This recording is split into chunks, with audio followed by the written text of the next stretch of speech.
The Royals are a big ad, but for what? Todd, what are the Queen and brand Royals selling? Well, they ultimately sell brand UK. And it's sometimes better to think of them as less of a family, more of a business, because they all do it in different ways. Like the Queen is she's kind of the mascot. She's sort of our UK equivalent to Paul Hogan in tourism.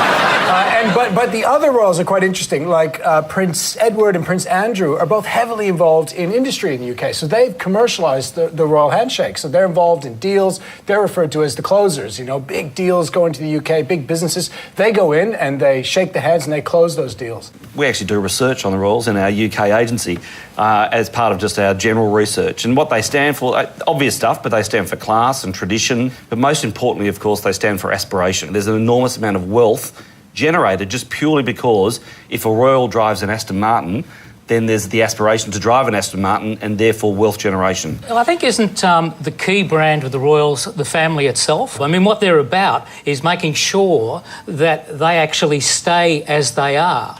And I think they've been remarkable. I suppose the Queen's the one exception in terms of she's given stability and tradition and ceremony to countries all around the world, and she's surrounded by this wacko family who look like they've escaped from a royal version of Dallas. But she's the ultimate A-lister, isn't she? I mean, she is a celebrity anointed by God.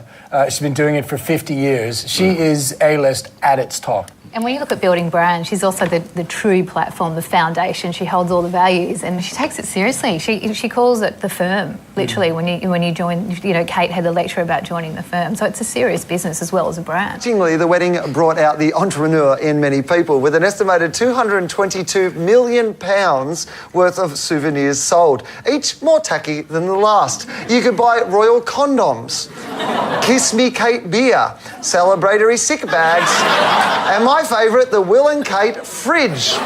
Because nothing says royal love like frigidity. Anthony, who can you see making money off this Australian trip? I think both print and TV will get a boost in their ratings and their circulation because, you know, it's like having your nice old granny coming to visit and people want to look at her.